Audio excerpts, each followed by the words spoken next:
Le prince grenouille. Il y a fort longtemps, au temps des royaumes enchantés, vivait un roi dont la plus jeune des filles était aussi la plus rayonnante. La princesse aimait se promener dans la forêt non loin du château. Là, sous un vieux tilleul, se trouvait une fontaine qu'elle appréciait pour sa fraîcheur. Un jour, alors qu'elle s'amusait avec sa balle d'or, celle-ci lui échappa, roula vers la fontaine et disparut. La source était si profonde qu'on n'en voyait pas le fond. La princesse ne put contenir son chagrin. C'est alors qu'une voix minuscule se fit entendre. « Pourquoi pleures-tu, princesse ?» Surprise, la fille du roi aperçut une grenouille qui tendait sa tête rebutante hors de l'eau. « Oh, c'est toi, vilaine barboteuse !» s'indigna-t-elle. « Ma balle d'or est tombée au fond de l'eau. »« Eh bien, répondit la grenouille, je vais t'aider. Mais que me donneras-tu en échange ?»« Ce qu'il te plaira, chère grenouille, » s'exclama la princesse d'une voix soudain enjôleuse.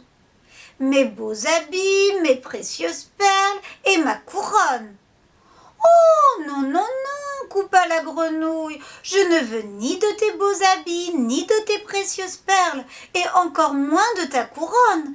Ce que je veux, c'est que tu me permettes de vivre avec toi, que tu me promettes de m'aimer.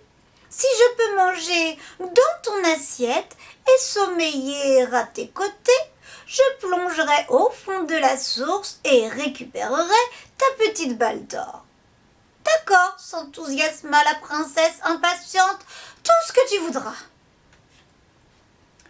La grenouille plongea et reparut presque aussitôt, la balle d'or entre les pattes. La princesse s'en saisit et, folle de joie, partit en courant vers le château. Elle avait déjà oublié sa promesse. « Attends, attends !» lui cria la grenouille. « Tu vas trop vite pour moi !» Mais la jeune fille n'avait que faire de ces coassements.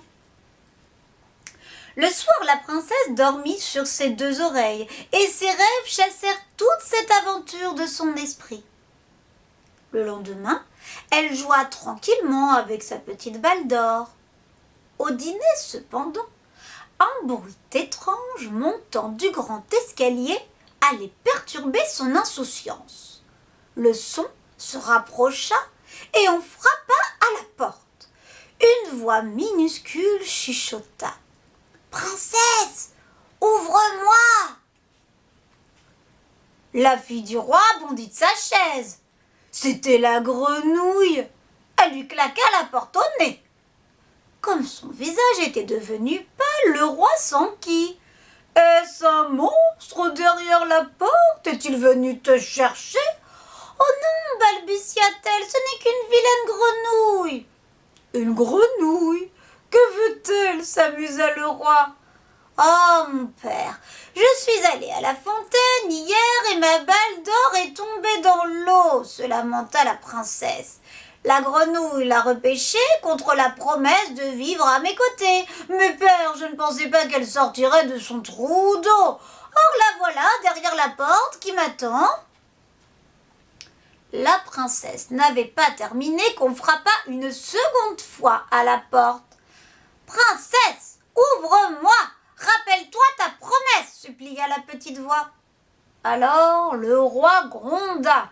« Une promesse est une promesse, ma fille. Fais-la entrer. » La princesse obéit à contre-cœur. Elle ouvrit la porte au petit animal qui sautilla jusqu'à une chaise et annonça « Maintenant, princesse, prends-moi auprès de toi. » Quand la grenouille fut installée sur la chaise, elle demanda à monter sur la table. Quand elle y fut, elle dit « Maintenant, princesse, approche ton assiette pour que je puisse manger avec toi. » La jeune fille approcha son assiette. Ravie, la grenouille mangeait avec un appétit féroce. Dégoûtée, la fille du roi prenait de minuscules bouchées. Lorsqu'elle eut fini, la grenouille réclama « Maintenant, princesse, conduis-moi dans ta chambre afin de nous y reposer. » La princesse imagina le petit corps tout froid sur son oreiller de soie et elle voulut sangloter. Mais devant le regard sévère du roi, elle saisit le petit animal visqueux entre deux doigts, le conduisit dans sa chambre en le tenant le plus loin possible devant elle et le déposa dans un coin de la pièce. Quand elle fut couchée, la grenouille sauta sur le lit. « Maintenant, princesse, laisse-moi m'allonger sur ton oreiller, et si tu refuses, je le dirai à ton père. » Trop, c'en était trop. Menaçante et curieuse à la fois, la jeune fille s'approcha tout près de la grenouille, si près que cette dernière ne sut pas bien si elle voulait l'étrangler ou bien l'embrasser. C'est alors que tout sembla se figer. Plus un bruit. La princesse ouvrit les yeux et dut battre des cils plusieurs fois. À ses pieds, à la place de la grenouille, se tenait un prince au regard amoureux. Il lui conta son histoire, lui parla de cette épouvantable sorcière qui lui avait jeté le sort dont elle venait de le libérer sans même le savoir. Puis, il lui promit de l'emmener dans son royaume et ils s'endormirent l'un à côté de l'autre sur le même oreiller.